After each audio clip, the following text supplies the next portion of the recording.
변호사는 그 몇 마디 하기 전에 모든 걸 다 세팅해 놓고 가는 거예요. 저희는 뭐 선수니까 선수끼리 긴 말 합니까? 그냥 툭툭툭 하는 거지.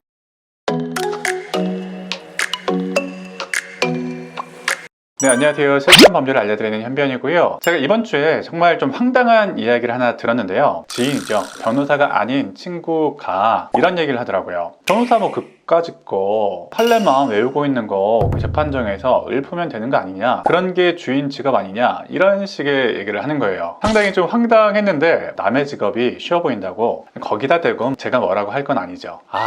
생각해보니까 겉에서 보면은 그렇게 보일 수도 있겠다 싶기도 하고, 여러분도 그렇게 생각을 할 수 있겠다 싶어서 영상 하나 만들어야 되겠다, 이런 생각이 좀 들더라고요. 저는 당연히 일리가 있죠. 변호사 판례만 달달 외우면 그거 법정에서 읊으면 되는 사람 아니냐, 판례를 당연히 숙지하고 외워야 되는 사람인 거는 당연히 맞습니다. 그거는 사실 기본이고요. 근데 판례만 외우는 것이 주된 거냐? 저는 그렇게 보고 있진 않아요. 물론 저희가 로스쿨 때 시험에는 판례 위주로 문제가 나오기 때문에 그 판례의 결론이나 그 판례의 법리, 이런 거는 당연히 저희가 숙지하고 있어야 되죠. 그래야 틀리지 않으니까. 그러니까 저희가 판례를 외우고 공부해야 되는 거는 정말 맞는데요. 또 마지막에 저희가 소송을 진행하다가 최종적인 장에 갔을 때 어떤 판례의 결론이나 그 결론까지 가는 법리를 저희가 많이 참고하기는 합니다. 일종의 지도의 역할을 하는 셈이죠. 이렇게 표현하면 좀 맞을 것 같아요. 어떤 판례라는 것은요, 여러분들이 어떤 가고자 하는 목적지, 여러분들 친구 집에 가야 되는데 정확히 어딘지는 잘 모르겠고, 내가 그때 가봤을 때 코엑스 있고 막 그랬는데 어떻게 가는 게 맞을까? 라고 했을 때 판례를 검색하는 건요, 그 목적지를 정확히 검색하는 거예요. 내가 목적지를 모르고 거기 갈 수가 없잖아요. 근데 찾아보니까 비슷하게 가는 이제 버스나 그런 게 있는 거예요. 사실 여러분들이 목적지를 알고 있는 거지 가는 길을 정확하게 알고 있는 건 아니잖아요. 여러분들이 만약 진짜 그 목적지로 가고자 했을 때 택시기사한테 여기로 가주세요 라고 한다면 택시기사가 그걸 운전해서 가는 거지 여러분이 운전해서 가는 건 아니잖아요. 여러분이 정말 법에 익숙하고 여러 가지 사건을 많이 해보신 분들이라면 진짜 능숙한 택시 운전사처럼 그 목적지에 갈 수 있겠죠. 그런데 사실은요, 그 목적지까지 판례의 법리나 결론까지 가는 것 자체가 쉽지가 않습니다. 뭐 우회해서 가는 경우도 있고 유턴해서 가야 되는 경우도 있고 그렇잖아요. 똑같아요. 저희 변호사가 계약금 반환 청구 소송을 좀 한다고 했을 때 비슷한 판례들을 많이 리서치해서 오시는 경우도 있어요. 이 판례의 결론에 따르면 배액 배상을 받아갔더라 라고 쳤을 때 실제로는 여기 이 판례까지 끌고 가는 어떤 법리적인 갈림길들이 몇 개가 있어요. 이게 가계약금인지 계약금의 일부인지,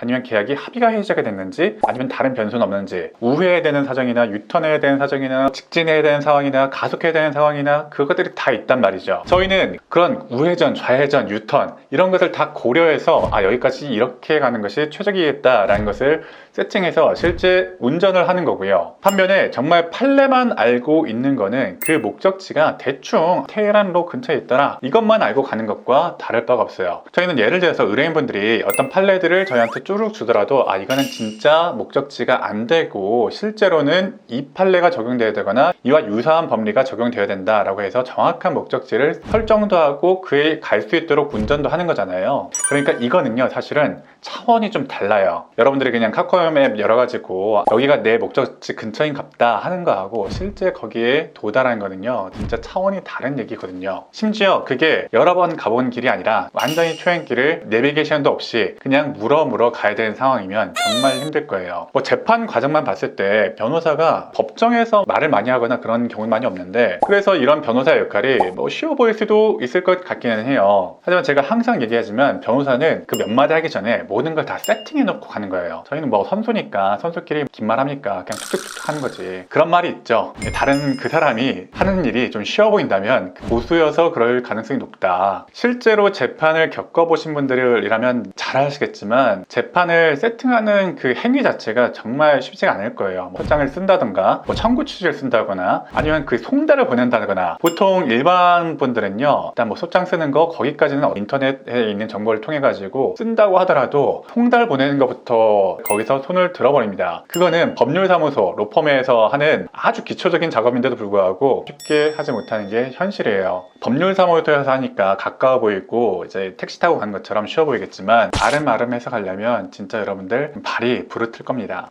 뭐 저는 이렇게 생각하지만 진짜 뭐 조금 아시는 분들 나는 그렇게 어렵지 않던데 라고 생각하는 분들도 충분히 있을 수 있어요. 여러분들의 목적지가 비교적 가까웠거나 여러분들의 목적지까지 비교적 쉽게 가는 버스가 있었다거나 그랬던 경우에는 그다지 어렵지 않게 목적지에 도달했을 수도 있죠. 그게 먼지 가까운지 그 길이 상당히 어려운지 진짜 비행기 타고 가야 되는지 사건 초기에는 알 수는 없겠지만, 제가 드리고 싶은 말씀은 우리가 하는 일들이 그렇게 쉽지만은 않다. 판례 하나 알면은 저희 업무가 다 끝나고 그렇진 않다. 오히려 실무 레벨에서는 송달이나 그런 것조차도 여러분들한테는 쉽지 않을 수 있고, 더 높은 레벨에서는 소송 전략을 잘 짜는 변호사를 만나는 것도 쉽지가 않다. 이렇게 말하니까 제가 택시기사가 된 것 같은데요. 저는 항상 여러분들이 목적지까지 신속하고 정확하게 또 안전하게 갈 수 있도록 운전하는 택시기사 같은 변호사가 될 수 있도록 노력하도록 하겠습니다. 네, 오늘도 모범택시기사 현변이었습니다.